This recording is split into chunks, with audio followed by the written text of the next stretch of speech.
Hello, indie authors. It's Valerie Ihsan, and today it is August 21st, 2019, as I record this, episode 21 of the podcast. We're in season 2, and we're talking about mindset this season. So today, our main topic will be on procrastination and writer's block, and how I think they're kind of the same thing. But first, a personal update. I'm working through my coursework on Sweet Spot Strategy. I finished writing my origin story, and I'm working on a production calendar, trying to figure out how often I want to offer my signature coaching program. And I'm getting really excited about it. I'm not even halfway through the coursework, but I'm still hoping to launch sometimes this fall. So if you're thinking about getting a coach, then stay tuned.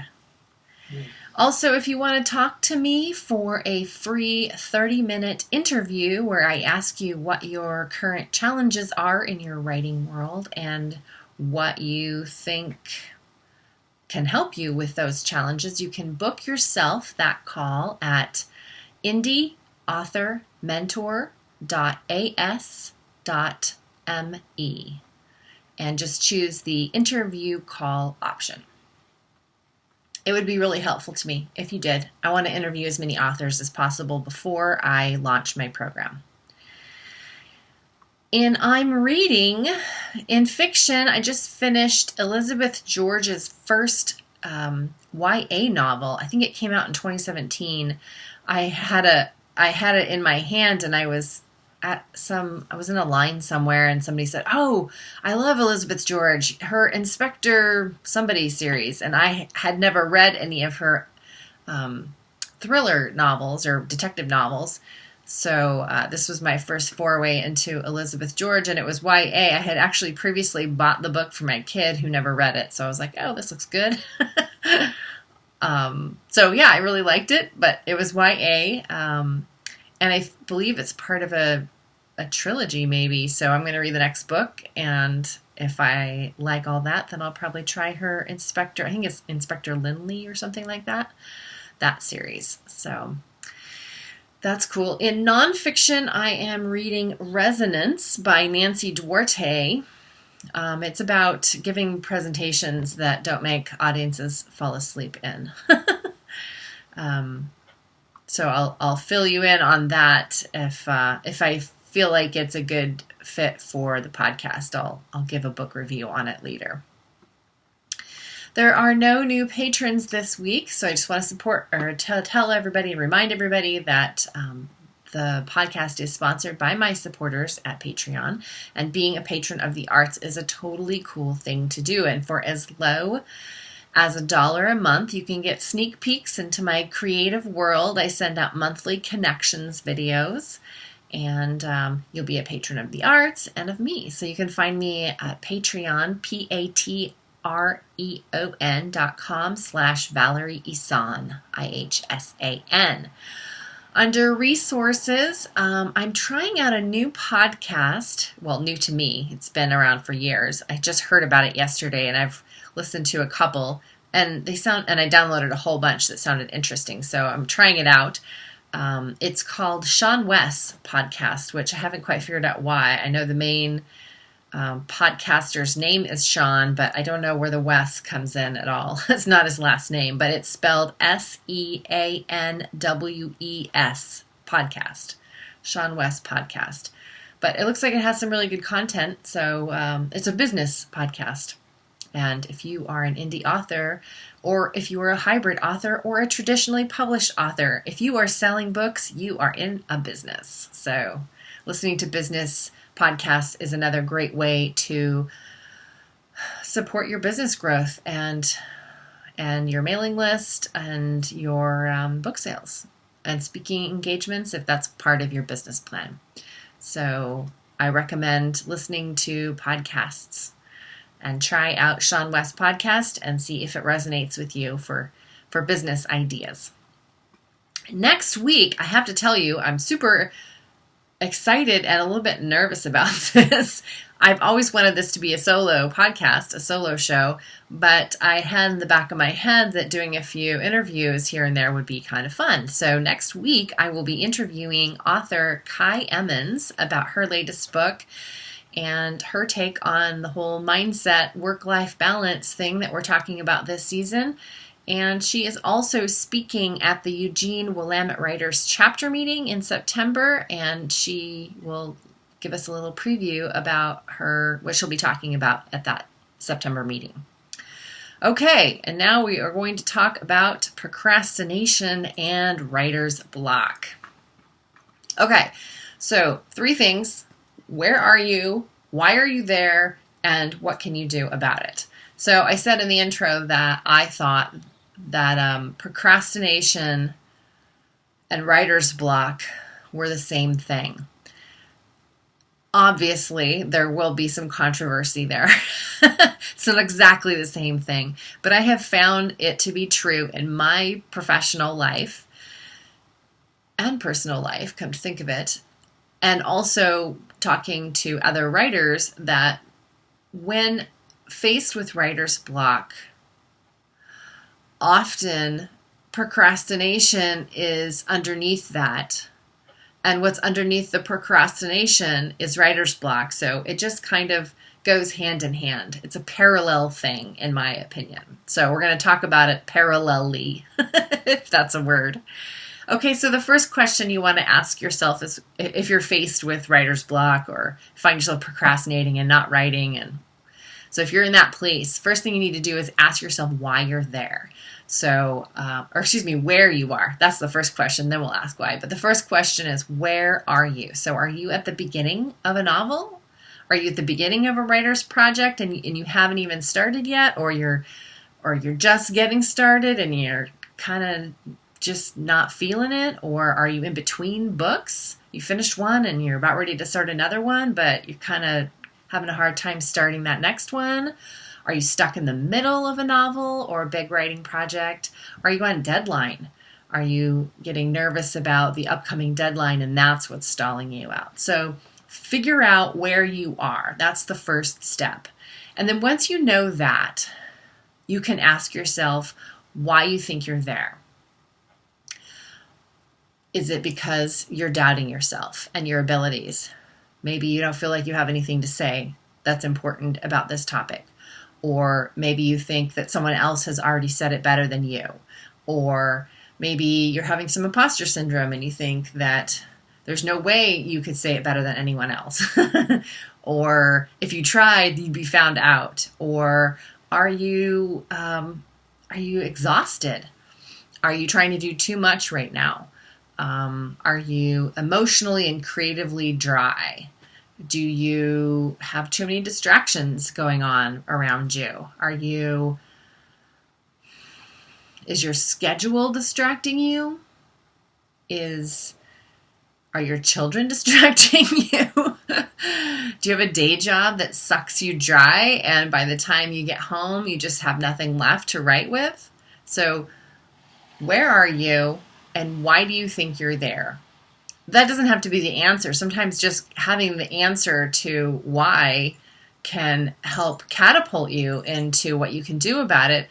Other times not. You can just sit with that why for a while and try it on. Is it because of this? Or, there's no judgment happening right now. You're just trying to figure out, where is this procrastination coming from? Why is this writer's block here? Instead of it being this brick wall in front of your face where you just can't even look around it and figure out what's going on, if you can just treat it more like, well, isn't that interesting? I'm having this challenge. Why do I think that this is coming up for me? So where are you and why are you there? And then what can you do about it? So I have a list because you know me, I love my lists, and I'll just go through them one by one. And they're all in relation to some of those whys. For instance,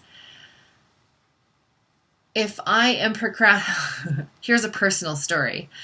I was having some procrastination issues, some writer's block issues. I can't even remember what writing project this was at the time, but I had time in my schedule to write. Nobody was at home, and I had blocked it off in my calendar to sit down and write, and I just couldn't get into it. I just was dragging my feet, and I had this brilliant idea to clean out the coat closet. So I did that for hours. It was the closet really did need to be cleaned out, but maybe not at that particular time. But that was what I wanted to get back to. So what you can do about it, maybe you just accept it. Maybe it's just not a day that you're going to write. Maybe you do clean out that closet. Maybe you really can't write until you clean your office. And let me tell you, my office is getting to that point. It's very near that spot where I'm not going to be able to work in here until I clean it up. There are too many projects started, piles of things that need to be filed or stored somewhere. And I still have a box of books that I took to the last writers conference, and, et cetera, et cetera. I'm sure you all know what a messy office consists of. So accept it, clean out that closet, do your office cleaning, and maybe then that environmental space will be decluttered enough that your mind will then become decluttered as well and can actually put words on the page then. So accept it. That's the first thing I came up with. The next one is, especially, I think this is great, I think, if you're in the middle of a book and it's just not like, you're not feeling it, it's boring, it's not even interesting you, and you're the author. So at that point in a story, I return to theme and do a little bit of research around why I'm really wanting to write this particular story, and to kind of hone in on the theme a little bit and see if I can spice up the pages I already have and infuse them with that reestablished theme. Also, I find it great to check in with the characters, and sometimes it requires looking at their backstory or developing that a little bit more, but really it's developing that motivation and reestablishing what the character's motivation is for doing a certain thing. Well, through the whole book, actually. Okay, I'm on my yoga ball, so I had to readjust and get settled so I wasn't off balance. So if you're watching me in the video, that's why I'm bouncing around. Okay, so research theme and character motivations. Another one that you can do when you're faced with writer's block is sleep. Sometimes I can't write and I can't think because I'm so exhausted. I've just been doing too many things. What do they say? Burning the candle at both ends, and I'm not sleeping enough. So sometimes that shuts off my body and I get overwhelmed. And I actually have discovered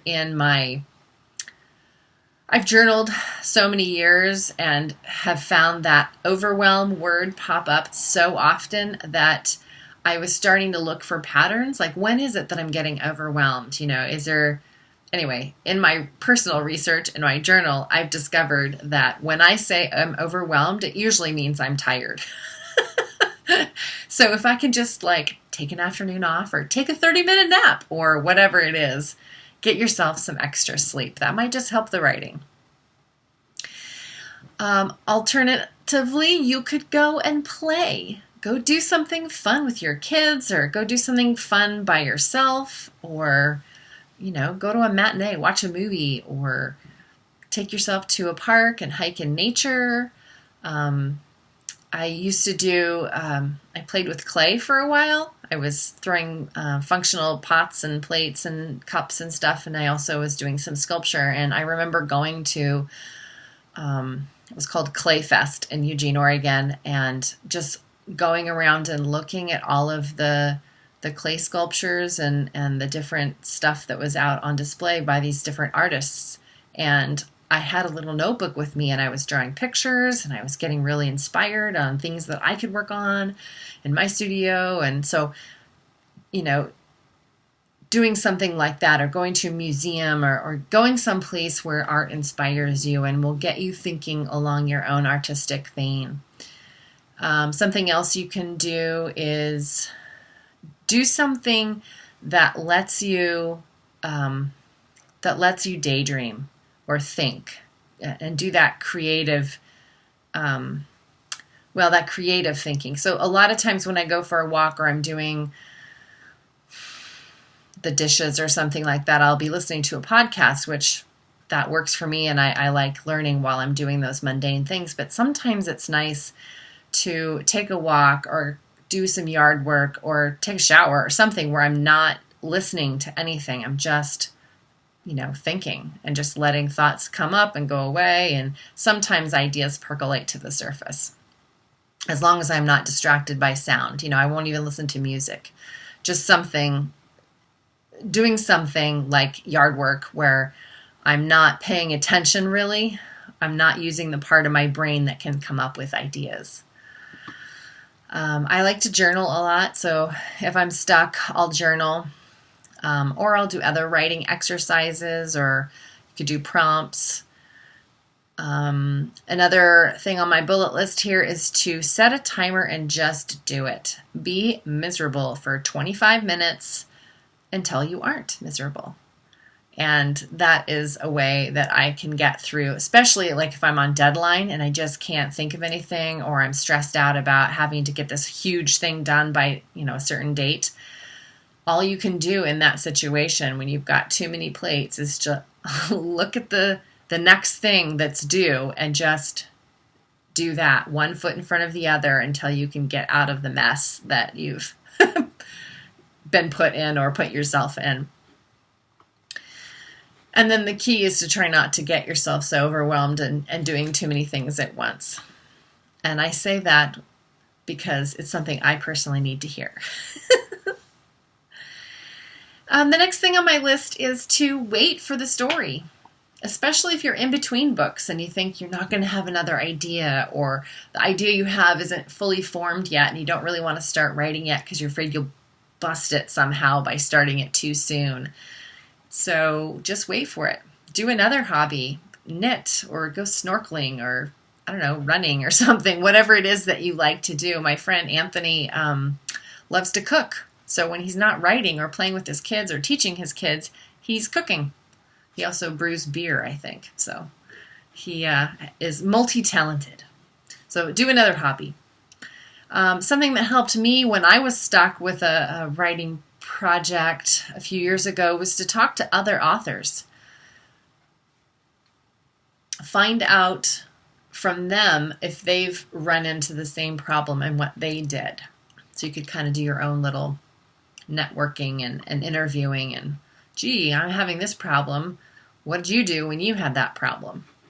And you'll get some ideas that way. If nothing else, you'll have that community support that will also help you at least not feel so crappy while you're dealing with procrastination and writer's block. It's nice to not feel alone. Join your community. Okay, I have two more here. One is kind of like the set a timer one, but a little bit different. It just says chip away at it.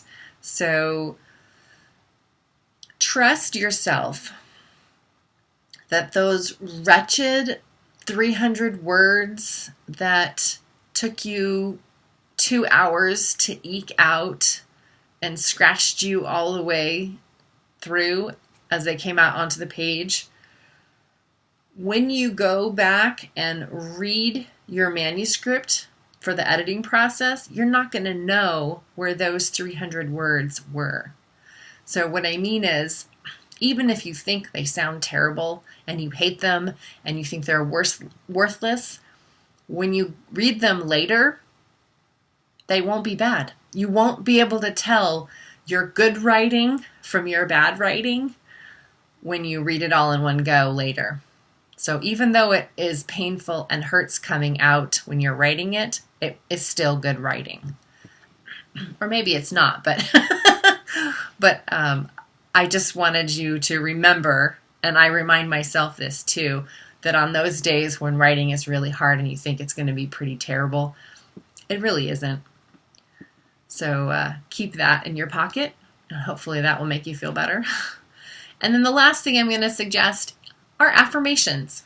So one affirmation that I used as a young parent, this was right after my husband had died, and I had a 2-year-old, and I was pregnant, and that was a tough time in my life. And one like mantra or whatever that I just kept saying to myself over and over whenever I felt overwhelmed, which was most of the day, which was, I'm doing the best that I can right now.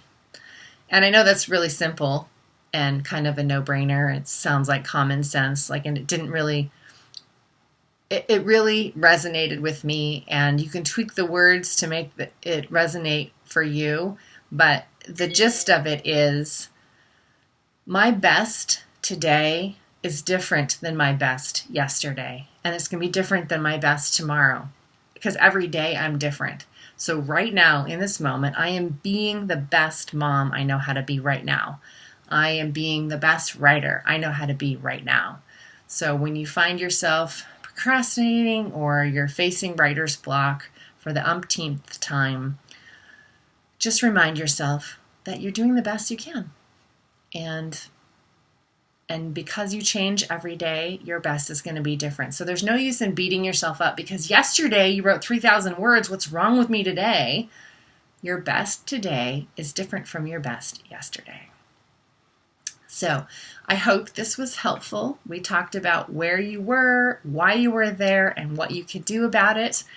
And if you've got any other suggestions for writer's block or procrastination in writing projects, then send us an email, put comments in the episode show note area, and if I like what I hear, I'll read them out on the next podcast. Even if I don't like what I hear, I'll still read them. Because maybe what you say will resonate with a listener. So feel free to join in the conversation, and I will see you in the next video where we will be talking to Kai Emmons. Be well, happy writing, happy publishing.